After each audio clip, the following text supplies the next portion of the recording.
pregnant wife walked in on Millionaire and his mistress. Her next move shocked everyone. A single knock on the mansion's ornate door shattered the comfortable silence that had settled over the expansive foyer.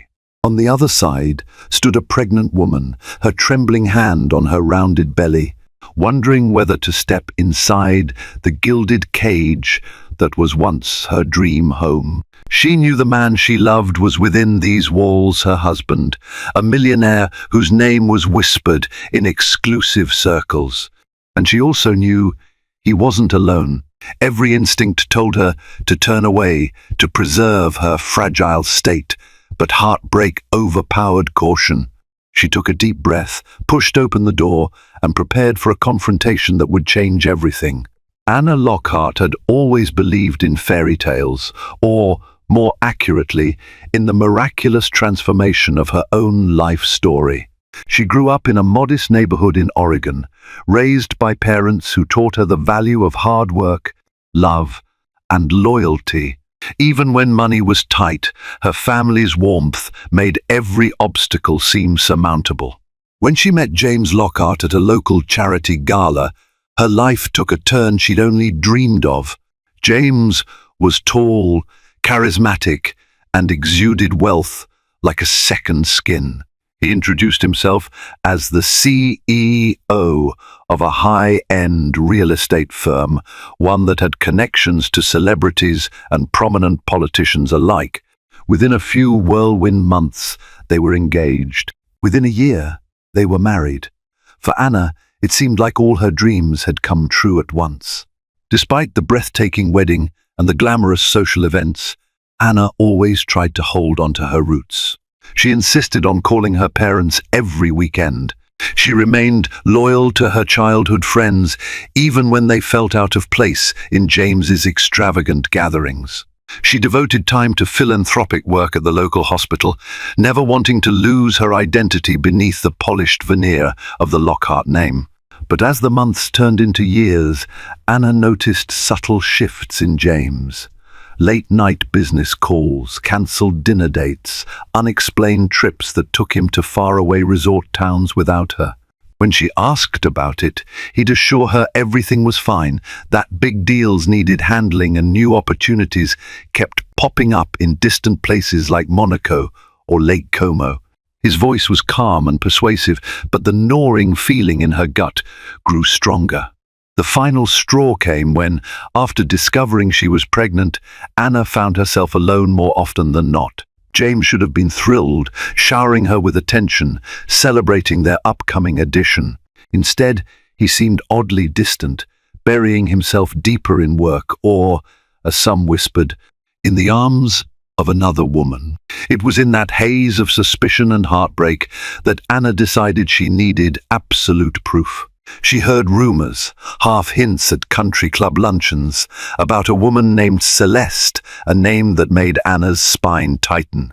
Apparently, Celeste was a younger, foreign heiress who had been seen on James's arm at social events Anna had never even heard about.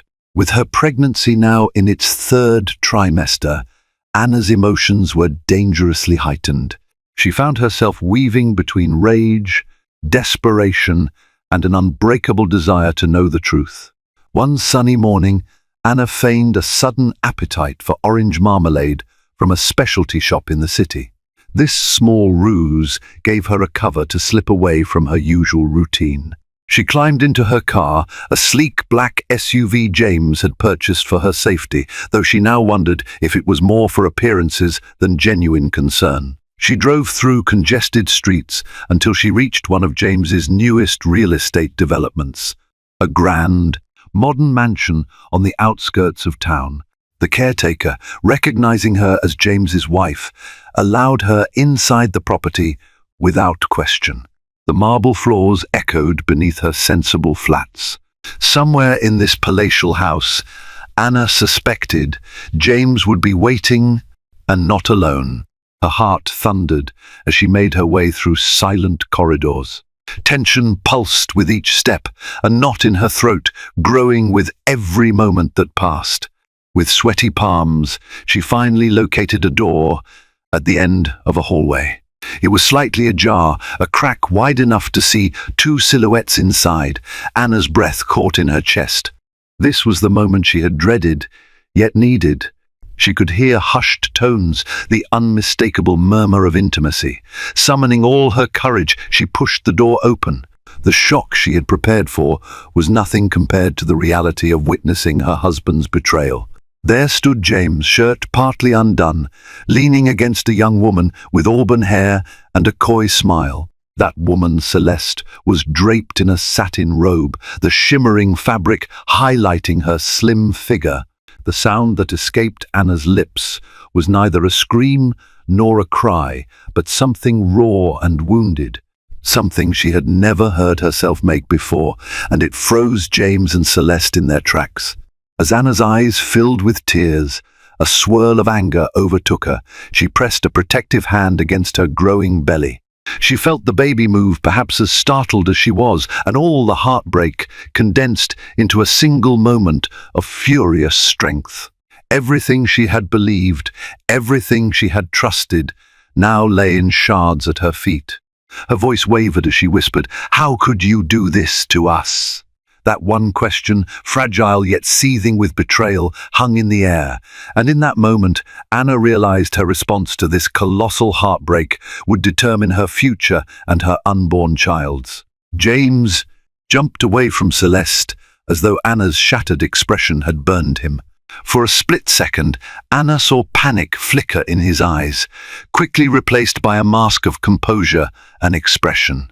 She recognized all too well from his business negotiations. He stammered something incoherent, casting quick glances between the two women, trapped in the crossfire of his own making.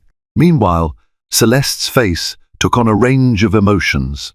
Initially, there was shock at being caught. Then, an almost imperious defiance spread across her features.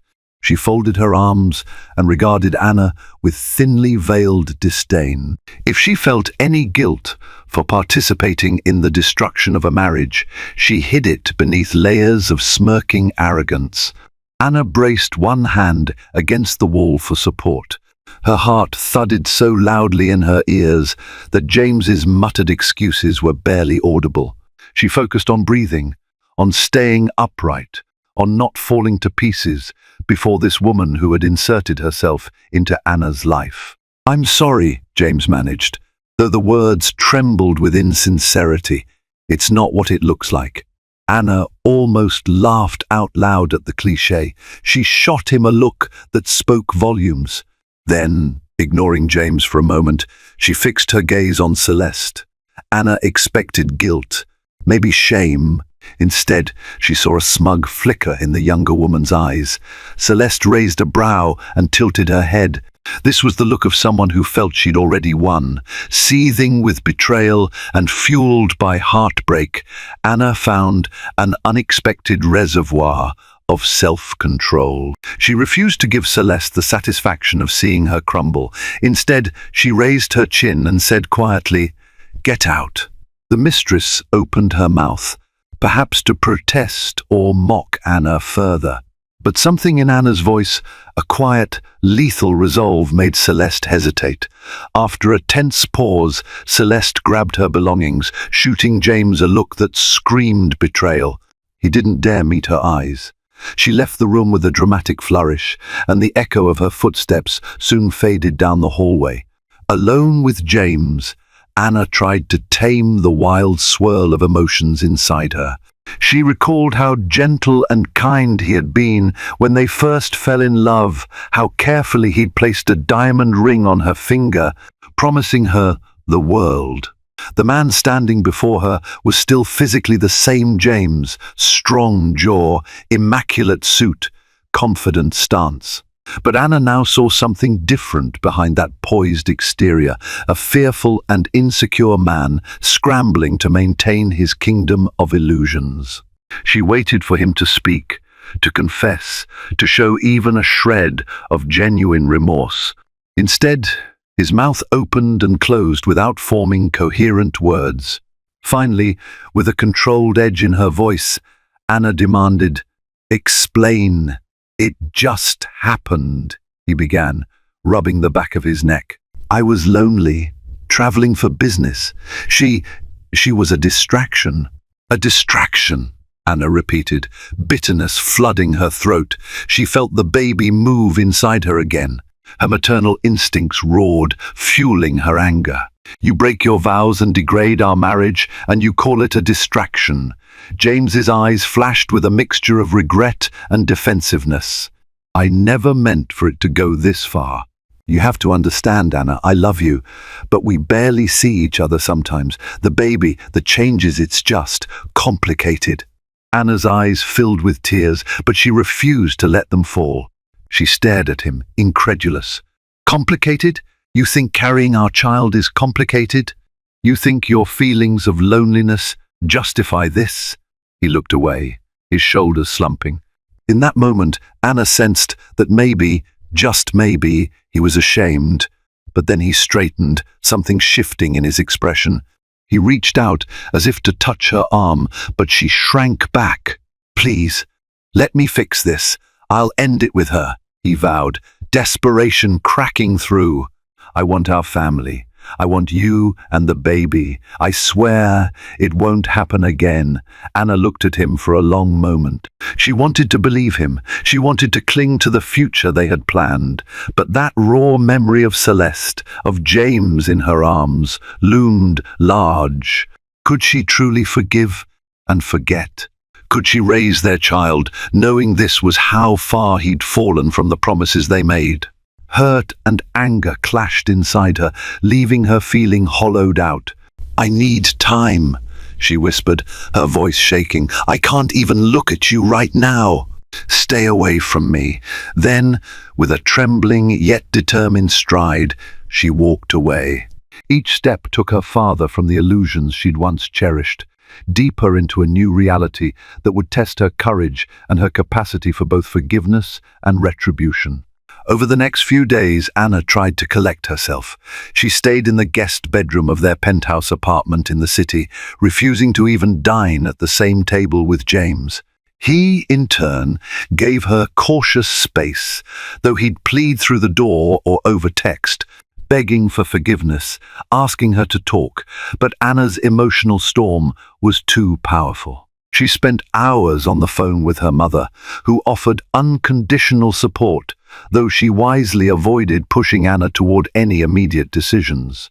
Anna's closest friend, Marisol, flew in from Seattle the moment she learned what had happened, determined to comfort her.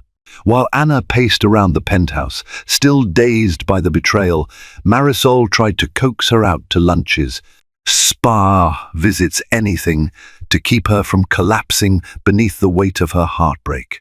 In quiet moments, Anna's tears would come in torrents. She would cry for the naive girl who believed in fairy tale endings, for the unborn child now thrust into a realm of broken promises, and for the marriage she had hoped would be different from all the cautionary tales she'd grown up hearing. Each wave of grief gave way to confusion. Should she run? Should she fight? Should she give James another chance? It was during one of these long, tear-soaked afternoons that a knock came at her bedroom door. Expecting Marisol, Anna answered with puffy eyes and an unsteady voice. Yes? Instead of Marisol, she found Armando Cruz, James's trusted executive assistant. The tall, discreet man with salt and pepper hair had always treated Anna politely, albeit with a formal distance. He cleared his throat, clearly uncomfortable, intruding on such personal matters. "Miss S. Lockhart," he said respectfully, "I hope I'm not disturbing you. May I speak with you in private?" Anna blinked away tears and invited him to enter. Armando closed the door carefully behind him, as though aware that their conversation needed absolute secrecy. He seemed uncertain of how to begin, fiddling with the silver watch on his left wrist. "I've worked for Mr. Lockhart for 7 years," he began, his voice low. "I owe him my career, but I also respect you, ma'am. You've always been kind and genuine. I can't stand by and watch this situation unfold without offering some insights." A flicker of apprehension touched Anna's heart. She gestured for him to continue. Armando swallowed. "You must know your husband has many enemies in the business world. Some of them have been waiting for a reason to tear him down. This affair with Celeste, it isn't just a random fling." He paused, collecting his thoughts. Celeste is the daughter of Lorenzo De Luca, a powerful magnate who has been trying to partner with Mr. Lockhart on several deals in Italy. Anna's brows knitted together. She knew James had done business in Europe, but the name De Luca was foreign to her. So, what does that have to do with James's affair? Armando rubbed his temples. "I'm not entirely sure, but I suspect that Mr. Lockhart's involvement with Celeste might be more strategic on her side, perhaps a way for Lorenzo De Luca to gain leverage over him. I've seen things, secret phone calls, suspicious wire transfers. Mr. Lockhart confided in me once that De Luca was extremely insistent they form a partnership. When Mr. Lockhart refused to meet certain terms, Celeste suddenly appeared in his life. It might not have been mere coincidence." A chill ran through Anna. Was it possible James had become ensnared in a scheme bigger than just infidelity? Was Celeste an accomplice to her father's plans? Armando continued. "I don't condone what Mr. Lockhart has done, but I think he's in serious trouble. He owes a substantial investment to an associate of De Luca's. If Mr. Lockhart doesn't comply, De Luca might ruin him, ruin you both." Anxiety twisted in Anna's stomach. "Why are you telling me this now?" she asked, though she was grateful for his honesty. "Because you have the right to know what forces are at play," Armando replied. "Because I believe you might be the only one who can convince him to come clean, to handle it before it spirals even further. And because, well, I respect you more than I fear them." He turned to leave, but paused with his hand on the doorknob. "If I can help you, Mrs. Lockhart, just let me know." Then he quietly exited, leaving Anna standing there, heart pounding, mind whirling with this new information. She sank onto the bed, her tears momentarily forgotten, replaced by the shock of realizing that James's affair might not be just a personal betrayal. It could very well be part of a far more complicated web of power, blackmail, and high-stakes business rivalries. Where did that leave her and her unborn child? In the aftermath of Armando's disclosure, Anna found herself wrestling with conflicting emotions. On one hand, the betrayal of James's affair still cut deep. On the other, if Celeste's involvement was strategic, if there was a threat that reached beyond mere infidelity, then walking away might leave James vulnerable to even greater ruin. The idea of doing nothing, of letting him face that danger alone, wasn't something Anna could accept lightly, especially when it could also impact their child's future. Anxiety gnawed at her day and night. Sleep became elusive. She'd toss and turn, haunted by mental images of Celeste's triumphant smile and the possibility that James, despite his flaws, might be backed into a corner by dangerous people. During one particularly restless night, she rose from bed and wandered the penthouse until she found herself in James's study. The room held dozens of physical reminders of their marriage, framed pictures of them on trips to Bali, the gold-embossed wedding album they'd had custom-made, and baby shower invitations for the event scheduled just a few weeks away. The presence of these mementos felt suffocating, yet they also reminded Anna of the love she once believed was unshakable. She wasn't sure if that love still existed, but she knew it deserved a fair reckoning. Driven by a sense of urgency, she began rifling through James's desk drawers. She told herself it wasn't snooping if the house belonged to them both, if it was for the good of their family.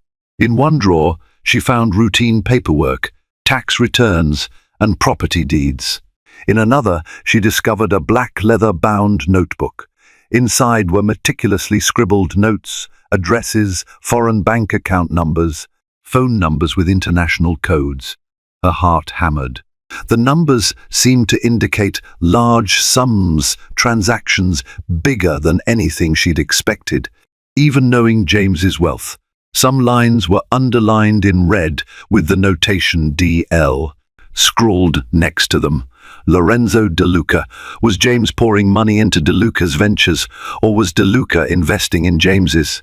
She flipped a few more pages and froze when she recognized Celeste's name. The note read simply, Celeste call terms, possible compromise, 5M. A swirl of questions assailed Anna's mind. $5 million? Terms for what? A hush money arrangement? A partnership deal? Or something even darker? Before she could delve further, a sudden shuffle of footsteps made her jump. She spun around to see James in the doorway, his expression a mixture of exhaustion and guarded curiosity. Couldn't sleep, he said quietly, stepping into the study. He looked thinner, with dark circles under his eyes, like a man haunted by his own demons. Anna clutched the notebook to her chest. For a moment, they stared at each other, the silence thick with tension. Finally, she mustered a steady breath and spoke. James, I know about De Luca. I know about the money, the suspicious calls. Armando told me some of it. And now, she held up the notebook. I want answers.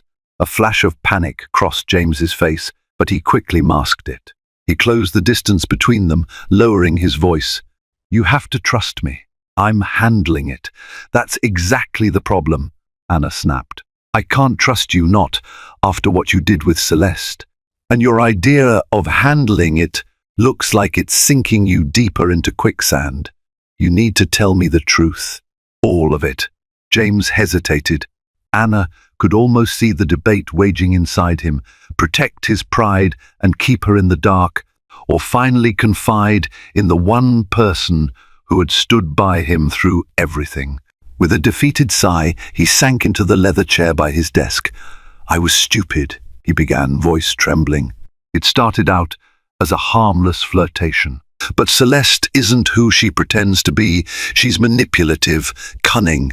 Her father was pressuring me to accept a partnership that could have doubled my net worth.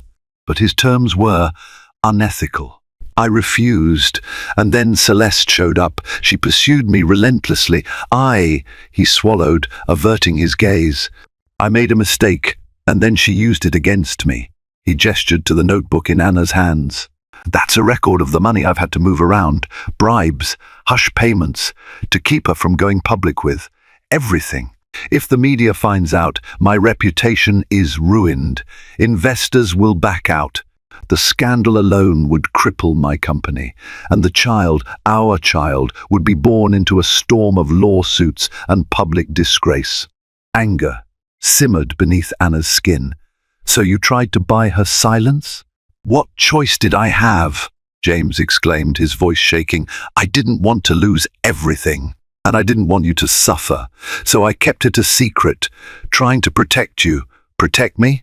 Anna almost laughed at the absurdity. You lied to me, betrayed me, and now you're hemorrhaging money to someone who doesn't care about anything but her father's business agenda. You've dragged us both into a dangerous situation, James. He dropped his head into his hands. I know, and I'm sorry. I've been trapped, and I've been too proud to ask for help. I knew you'd leave me if you found out. The bitterness in her throat was nearly overwhelming. And now that I have found out, what do you expect me to do? Just stand by your side while you throw money at the problem. James looked up, desperation in his eyes. I don't know. I just know I can't fix this alone. I need time, a plan, a way to break free from De Luca's clutches. Maybe I can talk to my board members, find new investors, something. But it might take months. And Celeste is threatening to go public any day now. A tense silence settled over them. Anna realized she was still clutching the notebook. She thought of the baby, the life stirring inside her. She remembered how it felt to walk in on James and Celeste, the pain burning like a hot brand across her heart. And yet, she also remembered the hopes she'd had for their family, for a future that was supposed to be so bright. With a steadying exhale, Anna met his gaze. "James, I'm not saying I forgive you. I'm not saying I trust you, but I'm pregnant with your child, and that child deserves a chance at stability. If you're really sorry, if you really want to fix this, we'll do it together. But no more lies, no more half-truths. One slip, and I'm gone." Tears glistened in James's eyes, relief mingled with shame. "Thank you," he whispered. "I swear I'll earn back your trust somehow." Anna nodded, feeling the weight of the decision press on her. It wasn't forgiveness, not yet. It was a tentative alliance, forged by necessity and bound by something that, despite the betrayal, still lingered between them. She turned to leave, but paused at the door. "Celeste thinks she's untouchable," Anna said quietly. "She's underestimating me, underestimating us." That might be her biggest mistake. She left the study then, heart pounding, mind racing with strategies she never thought she'd have to employ.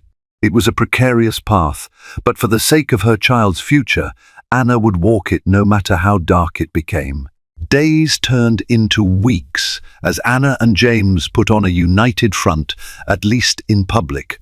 At lavish business dinners, they arrived arm in arm, their strained smiles convincing outsiders that everything was fine. At home, they tiptoed around each other's wounds, James trying to prove his sincerity with small gestures, Anna wrestling with the emotional aftermath of her discovery.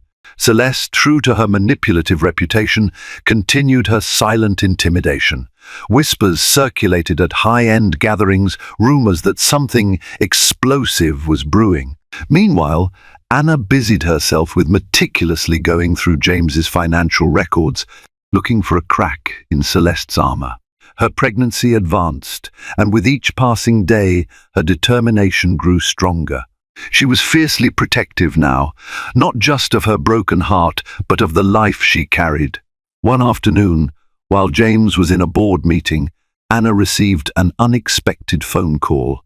The number was unfamiliar, but curiosity got the better of her, and she answered. "Hello," she said softly. "Miss S. Lockhart." A female voice responded with a slight accent. "We haven't had the pleasure of speaking directly until now." Anna tensed. "Celeste." A light, condescending chuckle drifted through the receiver. "I see James has kept you informed. Very good. I wanted to discuss a little arrangement with you. You see, I've grown tired of these hush payments. They lack imagination. I'm thinking of a more permanent solution." Anna's grip tightened on the phone. "If you think you can threaten me—" "Threaten?" Celeste interrupted, feigning offense. "Oh, Mrs. Lockhart, I would never. I'm offering an opportunity. James has a property in Monaco that would serve my father's expansion nicely. We'd consider it a friendly gesture if you and James transferred ownership to us at a nominal price, of course." She paused, the silence crackling. "In return, I'll forget about that footage I have of James and me in a rather compromising position." Anna's stomach twisted in revulsion. "You're blackmailing us." "I prefer to call it a business transaction," Celeste said coolly. "Think about it. A quick transfer, a simple signature, and all of this goes away. Your child can be born in a loving, scandal-free environment. Isn't that what you want, Mrs. Lockhart?" Anna's mind raced. Monaco. The property was a luxurious condo that James occasionally rented out to wealthy clients. It was worth millions. Handing it over would be an enormous blow to James's finances. "But if it ended the blackmail—" "I'll speak to my husband," Anna said, her voice steady despite the turmoil inside her. "Please do. And don't take too long. Time is money, after all," Celeste purred, then ended the call. Anna sank into a chair, her heart pounding in her chest. She could almost imagine Celeste's triumphant smile. How sure she was that this would break Anna's resolve. But instead of cowering, Anna felt a spark of cunning ignite. Celeste was pushing for a property transfer. That meant Celeste and her father saw a need to accelerate their hold over James. Maybe their position wasn't as unassailable as it seemed. Maybe they needed that property more than they let on. When James returned, Anna recounted Celeste's proposition. He looked defeated at first, hands trembling. "She has videos of us. That could destroy our reputation. Or we find another way," Anna countered, rubbing her belly absent-mindedly. Giving in to her blackmail now only opens the door to more demands later. "I think we need leverage, something that can keep her and DeLuca at bay," James grimaced. "I've tried. I have investigators digging into their background, but they're so well connected. It's nearly impossible." Anna reached for his hand, surprising both of them. "Let me help. I have an idea." That night, Anna contacted her friend Marisol, who had a knack for gathering intel. Marisol, an investigative journalist by trade, had built a reputation on unearthing secrets the powerful preferred to keep hidden. If anyone could find a chink in DeLuca's armor, it was her. Over an encrypted messaging app, Anna explained the situation. Marisol didn't hesitate. She promised to discreetly investigate Celeste's family, focusing on their finances and any legal trouble they might have swept under the rug. In the meantime, Anna and James pretended to consider Celeste's demand. They even arranged a lavish dinner at a 5-star restaurant with Celeste under the guise of negotiation. The tension was palpable that evening. Anna wore her most confident expression, determined not to let Celeste see any vulnerability. Celeste, exuding smugness, sipped champagne, ignoring Anna's pregnancy entirely. James tried to maintain decorum. He proposed that they discuss the transfer terms in detail, playing along just enough to buy time. Celeste seemed pleased, though she kept glancing at Anna as if searching for a crack in the armor. Anna remained composed, forcing herself to meet Celeste's gaze without flinching. After dinner, Celeste left with a cryptic smile, reminding them that the clock was ticking. In the car ride home, James and Anna sat in silence, the tension thick. Yet beneath the quiet, a nascent sense of teamwork pulsed, an understanding that they were locked in a battle for their future, and they needed each other to win it. Late that night, Marisol sent a message. She had discovered something interesting, a Swiss bank account tied to Lorenzo DeLuca with suspicious transactions that looked like funds diverted from questionable sources. A scandal of that nature could topple DeLuca's empire if exposed. It was exactly the kind of leverage Anna had hoped for. "We have a lead," Anna whispered to James, showing him Marisol's message. "If we use this right, we might corner Celeste into backing off. She and her father wouldn't risk a full-scale investigation into their finances." James's eyes lit up with a mix of hope and apprehension. But how do we expose it without implicating ourselves or turning DeLuca into a vengeful enemy? Anna swallowed hard. "We won't do it ourselves. We leak the information to an independent source, maybe an investigative news outlet. We make sure Celeste knows we have proof and can give it to them at any time. As long as we hold that power, she can't force us into anything." James rubbed his temples. "This is so far beyond anything I ever wanted." Anna placed a hand on his shoulder. "Infidelity, blackmail, corporate espionage, none of this is what I wanted either. But we have to end it, James, for our child's sake." He nodded, defeat etched into the lines of his face. "Let's do it." With that fragile alliance sealed, they embarked on a perilous game of cat and mouse, one that would demand every ounce of courage and cunning Anna possessed. If they miscalculated, Celeste and DeLuca would strike mercilessly, and the fallout could ruin them both. But if they succeeded, Anna might reclaim not just her future, but her dignity. Under Marisol's guidance, Anna and James crafted a carefully worded letter, accompanied by select documents that hinted at the DeLuca family's financial misdeeds, just enough to prove they had real evidence without giving away their entire trove. They arranged for an anonymous courier to deliver the letter directly to Celeste's private residence late one evening. The night of the courier's dispatch, Anna sat by the window in the penthouse, watching the city lights flicker below. She could hardly believe the precarious situation she found herself in, coordinating a covert operation to confront her husband's mistress with evidence of high-profile corruption. Yet her heart beat with a sense of purpose. For the first time since she walked in on James's betrayal, Anna felt some semblance of control. Her phone buzzed. It was Marisol, confirming that the letter had been delivered and received. Anna inhaled deeply, bracing herself.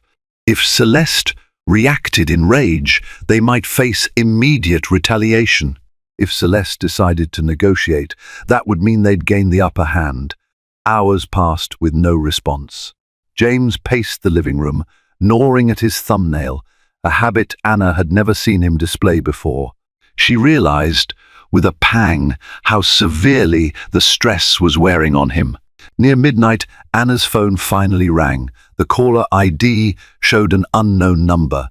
She answered on speaker so James could listen. A breathy, tense voice filled the line. "I see you've been busy, Miss S." Lockhart.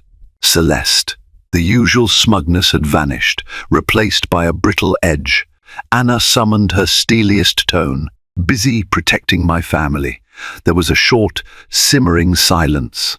"Your little package was quite a shock," Celeste finally said. "For someone so, shall we say, domesticated, you certainly have sharp claws." Anna refused to be baited. "I'm glad to hear you're impressed. Let's keep this simple, Celeste. We have evidence that can launch an investigation into your father's finances. If that happens, I doubt you'd escape scrutiny either." "You'd ruin us both," Celeste shot back, her voice pitched with anger. "I have tapes of James' things that would tarnish the Lockhart name forever." "You sure you want to escalate?" Anna felt James flinch beside her, but she stayed calm. "If you release those tapes, we'll send all the documents to the authorities, and to every major news outlet worldwide. Think about your father's empire, Celeste. Think about what he'll do if he learns you provoked the downfall of his entire operation." Celeste sucked in a sharp breath. Anna imagined the wheels turning in the mistress's mind, calculating the risks. Another tense pause. Finally, Celeste exhaled, a resigned hiss. "You've grown more formidable than I expected, Mrs. Lockhart. The first underestimated you." Anna let the silence hang, waiting for Celeste to capitulate. James's hand found hers, squeezing. She felt a slight tremor in his grip. They were both on the edge, hearts pounding, praying this gamble would work. "You want out," Celeste said, her tone flat. "No more blackmail, no property transfer, no hush payments." "Fine. I'll handle my father.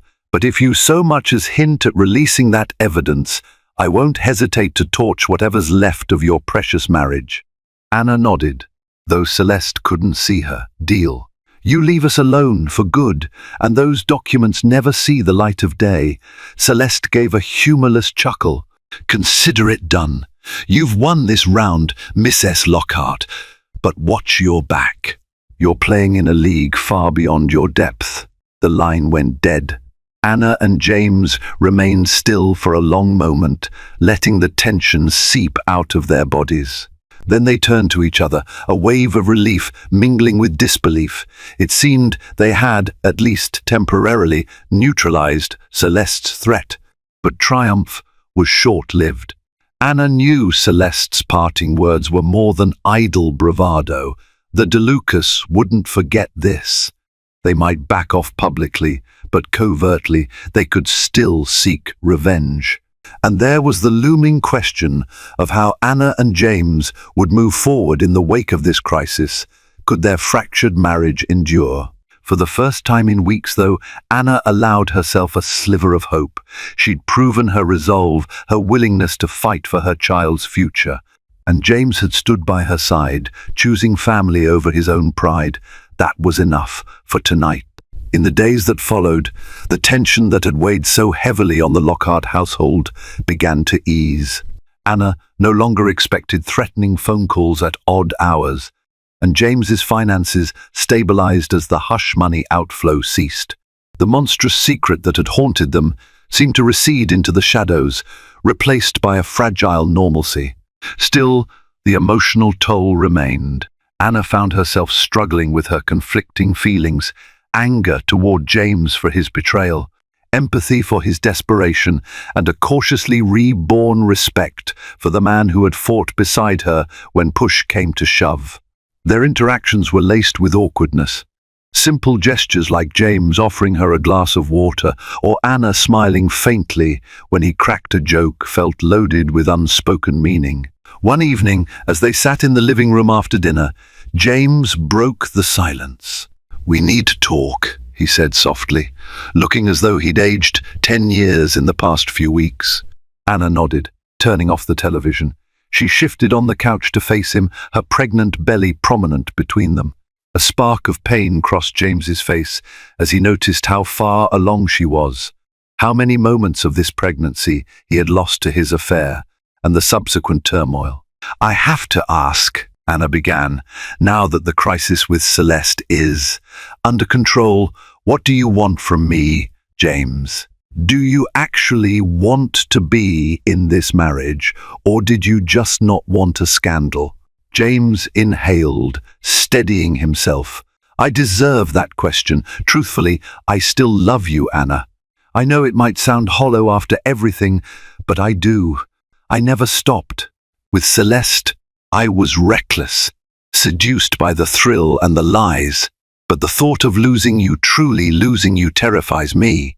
Anna's eyes brimmed with tears she refused to release. That might have been easier to believe a few months ago.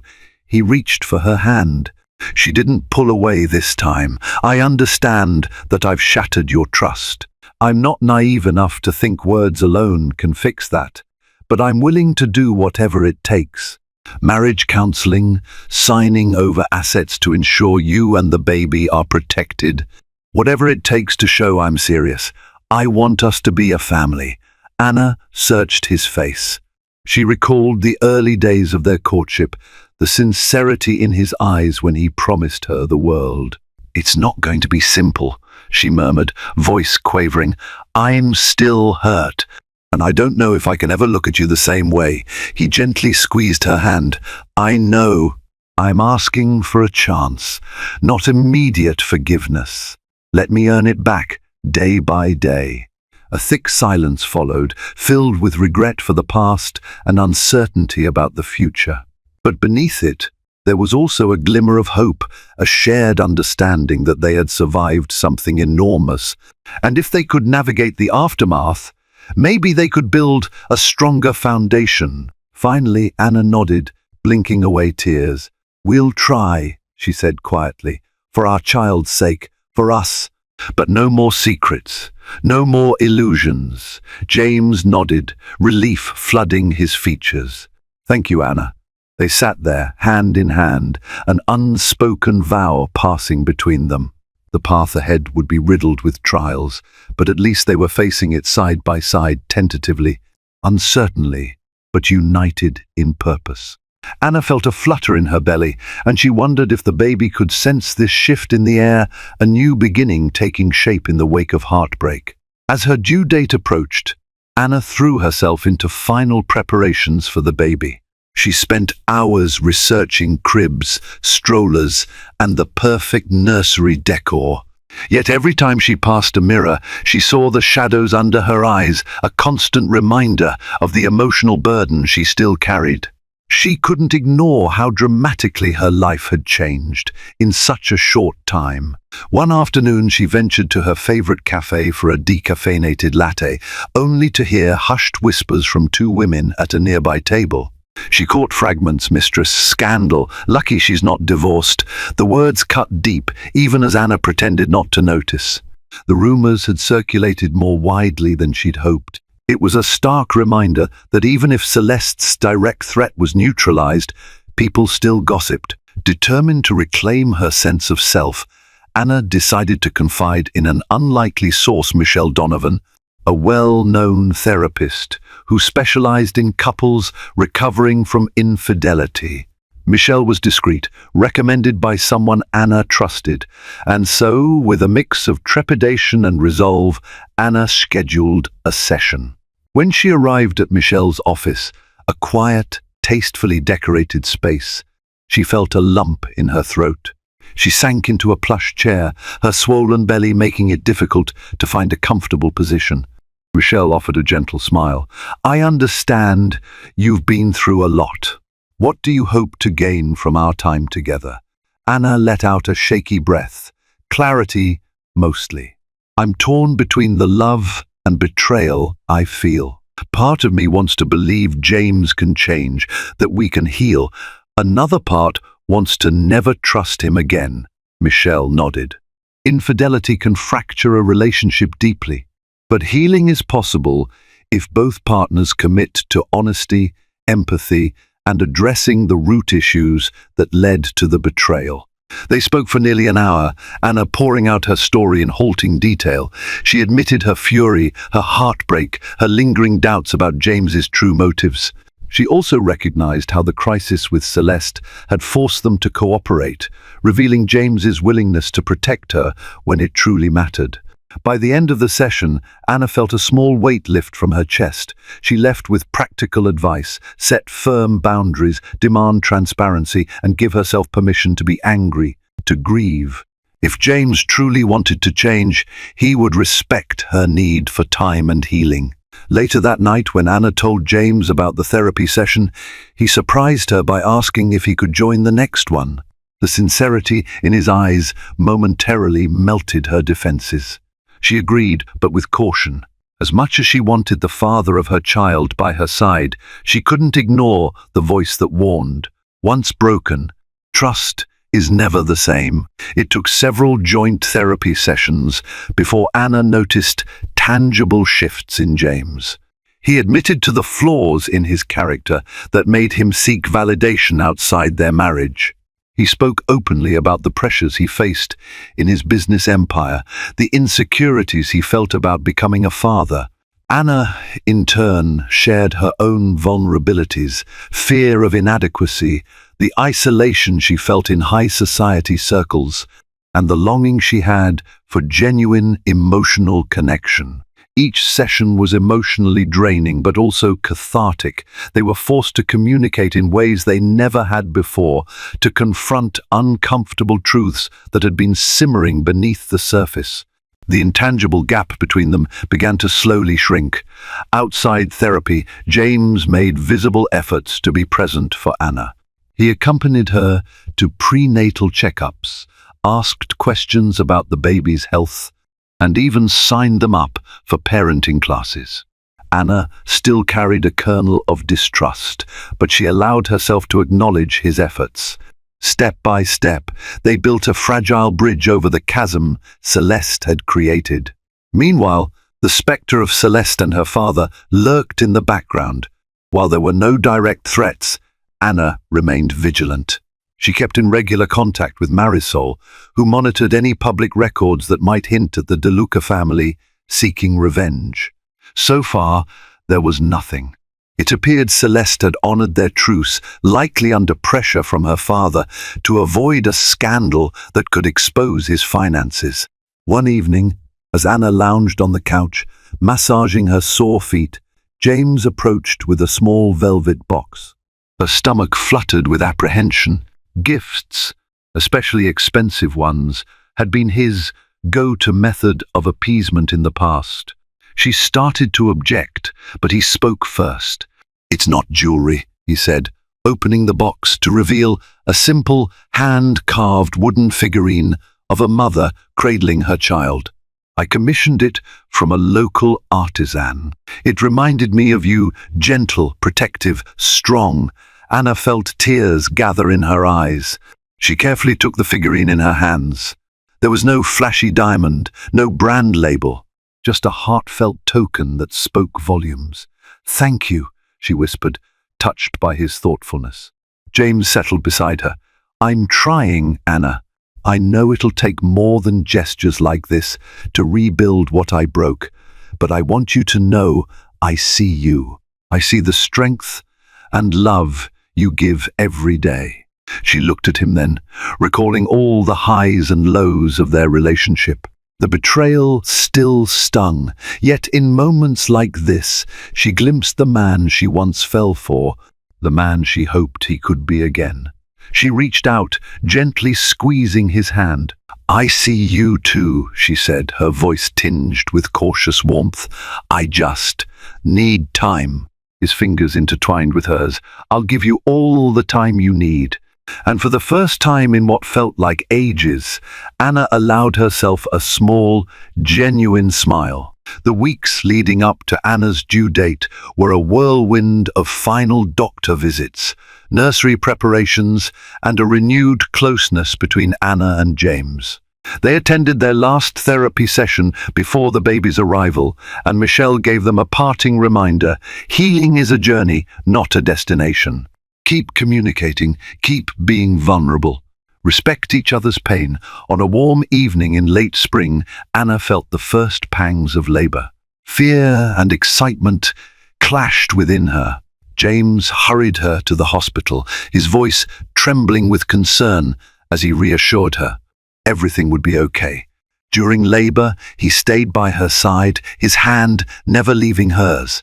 There were moments when the pain threatened to overwhelm her, and she clung to his presence like a lifeline. Finally, after hours of tense anticipation, the cries of a newborn baby filled the hospital room. A flurry of emotion seized Anna as the nurse placed a tiny, squirming infant in her arms. In that instant, all the months of betrayal, blackmail, and heartbreak fell away, overshadowed by the miracle of life cradled against her chest. James's eyes shone with tears. He leaned in to kiss Anna's forehead, then peered into the face of his daughter, delicate, perfect, and wholly reliant on them. The magnitude of responsibility and love struck him like a tidal wave. He understood, in that moment, the gravity of nearly losing everything to his own failings. Anna, exhausted but blissful, marveled at the tiny fingers grasping hers. The child, a symbol of hope and new beginnings, had arrived precisely when Anna needed a reminder that life could persevere through even the darkest storms. In the months following their daughter's birth, Anna and James navigated sleepless nights, diaper changes, and the endless learning curve of first-time parenthood. It was a humbling process that stripped away their pretenses. When Anna struggled with midnight feedings, James was there with a blanket and a soft lullaby. When James felt overwhelmed by a business issue, Anna would gently place their sleeping baby in his arms, grounding him in what truly mattered. They continued therapy intermittently, committed to rebuilding trust, step by step. James took a more transparent approach to his business dealings, involving Anna in key decisions, particularly those that could impact their family's future. He severed ties with shady investors and focused on ethical, sustainable growth. The Lockhart name, once poised on the edge of scandal, began to recover as well. Their crisis with Celeste faded into hushed gossip, overshadowed by positive stories about charitable contributions and new philanthropic efforts championed by Anna. As for Celeste, no more threats emerged. Through their network, Anna heard that Celeste had retreated to Europe, possibly under pressure from her father to lay low.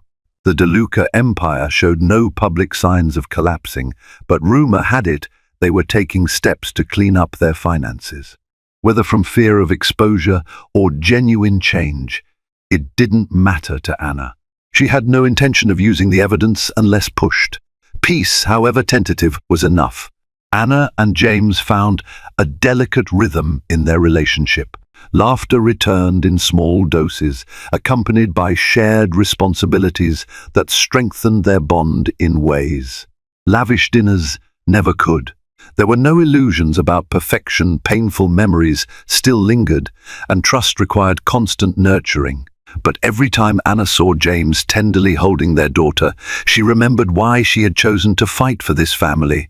On their daughter's first birthday, they held a small celebration at home. Close friends and family gathered, including Anna's parents, who beamed at the miracle of their granddaughter.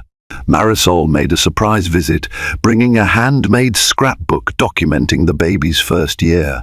Armando, James's assistant, stopped by with a thoughtful gift, a silver rattle engraved with the baby's initials. His loyalty had remained steadfast, and Anna secretly hoped James would reward him with a well-earned promotion one day. As the adults chatted and the baby explored her pile of new toys, Anna caught James's eye across the room. He offered her a tentative, genuine smile. In that moment, the walls between them seemed to melt away. She smiled back, cradling their daughter in her arms. The hush of contentment settled over her, like the soft warmth of a summer dusk. Life, they discovered, doesn't revert to what it was before betrayal. But it can become something else, something forged from pain, tempered by resilience, and guided by hope. Anna Lockhart, once naive in her belief in fairy tale perfection, now understood the beauty and fragility of real love. It wasn't flawless or easy. It required grit, courage, and a willingness to face the darkness head-on, and in that complexity, she found a deeper sense of fulfillment than any fairy tale could ever provide.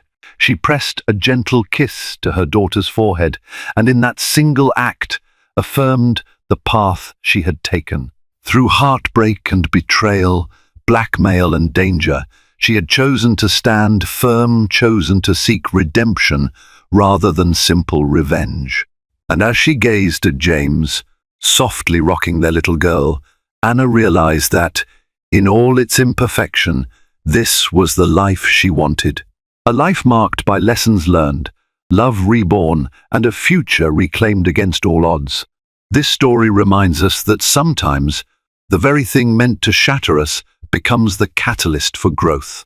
A pregnant wife, blindsided by infidelity, found an inner strength she never knew she possessed, standing up not only to her unfaithful husband, but to powerful adversaries who tried to exploit her vulnerability.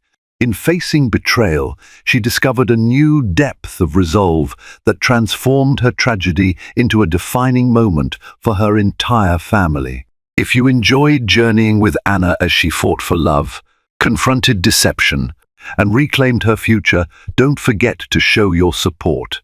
Hit that like button, share this video with someone who might be inspired by her resilience, and subscribe to our channel for more real-life drama stories.